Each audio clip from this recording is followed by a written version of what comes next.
ये सब कंस, जरासंध, रावण, ये कुंभकर्ण, ये सब पूर्व जन्म के शापित हैं। इसलिए इन सबका उद्धार भगवान के हाथों हुआ और भगवान के हाथों उद्धार होने के बाद सबको वैकुंठ की प्राप्ति होती है। जो दूसरों को देके जलता है, ईर्ष्या करता है, उसका नाम है कंस। करसति इति कंस। कंस ने चारों तरफ अत्याचार फैला दिया। जैसे बड़ा हुआ उसने कहा मैं भगवान हूं, मेरी पूजा करो, मेरे से अलावा कोई भगवान नहीं। अपने पिता को जेल में बंद कर दिया, स्वयं राजा बन के बैठ गया। गुप्तचरों ने बताया कि राजन आपकी जनता में बड़ी निंदा हो रही है, सब कह रहे हैं कंस बड़ा पापी है, इसलिए आपको कुछ अच्छे बनने का नाटक भी करना चाहिए। तो कंस की चचेरी बहन का नाम है देवकी। वसुदेव जी के 16 विवाह हुए। 16 विवाहों से जब कोई संतान नहीं हुई तो 17वां विवाह देवकी के साथ किया। जब विवाह होने लगा तो कंस अच्छे बनने का नाटक करने लगा, अपनी बहन का विवाह में शामिल हुआ, बारातियों का स्वागत किया, सबको भोजन परोसा। भोजन के बाद उनके पत्तल अपने हाथ से उठाया।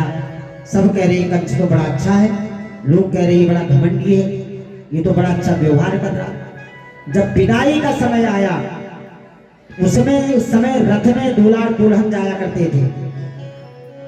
तो कंस ने सारथी से कहा कि तुम उतर जाओ अपनी बहन का रथ, मैं हाँकूंगा। रथ हाँक के ले गया तो आधे रास्ते में आकाशवाणी होती है, यदो कंस यदा पाणी अष्टमो घातको तवः। रे कंस, जिस बहन को इतने लाड़ प्यार से ले जा रहा है, इसी का 8वां पुत्र तेरा नाश करेगा। इतना सुनना कंस अपने वास्तविक रूप में आ गया। रथ से नीचे उतरा, तलवार निकाली, बाल पकड़ा अपनी बहन का, देवकी का मारने के लिए तैयार हो गए। आकाशवाणी को सुनकर के वसुदेव जी ने पांव पकड़े, हे कंस क्षमा कर दे, स्त्री का वध करना पाप है और वो भी तुम्हारी बहन, संसार में तेरी निंदा होगी, कैसा राजा है यो। इसलिए मैं तुझे वचन देता हूं, हमारी जो भी संतान होगी हम उसको पहले तेरे पास लाएंगे। कंस मान गया। उसने देवकी और वसुदेव को कारागार में डाल दिया, बंद कर दिया।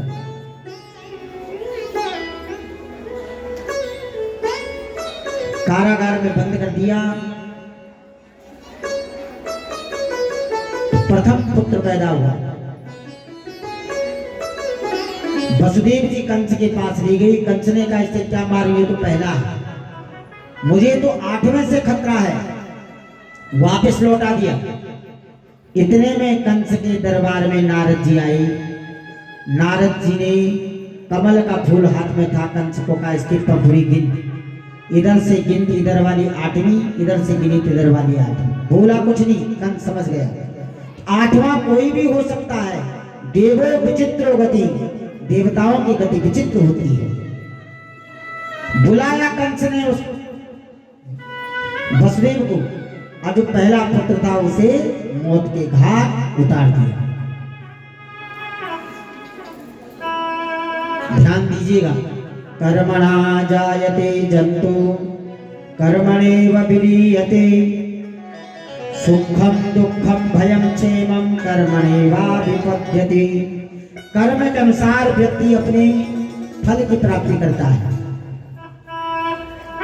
ये जो देवकी के 6 पुत्र मारे गए, ये पूर्व जन्म में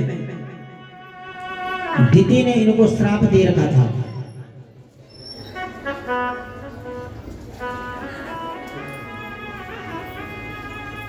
ये दिति के गर्भ में जब पुत्र पैदा होने वाला था तो दिति ने अपने पति से प्रार्थना की थी कि ऐसा पुत्र पैदा हो जो स्वर्ग पे राज करे, इंद्र को भी परास्त करे। इंद्र सूक्ष्म रूप बना करके दिति माता के गर्भ में चला गया था और उसने गर्भ में अपने वज्र से 49 टुकड़े किए गर्भ के।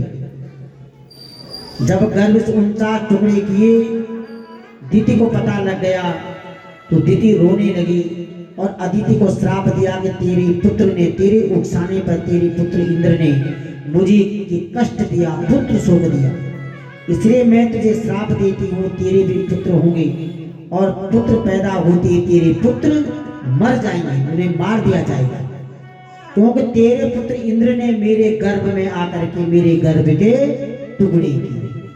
उसी श्राप के कारण एक एक करके वो पैदा होते रहे और कंस ले जाता रहा और मारता रहा। 7वां गर्भ जब आया तो कंस ने चारों तरफ पहरेदार बढ़ा दी 7वें गर्भ में, पर भगवान की माया ने 7वें गर्भ को देवकी के गर्भ से उठा करके रोहिणी के गर्भ में डाल दिया, जिनसे बलराम जी का जन्म हुआ, संकर्षण जी का जन्म बलराम जी का। 8वें गर्भ की तैयारी होने लगी। भगवान स्वयं 8वें गर्भ में आने वाले हैं।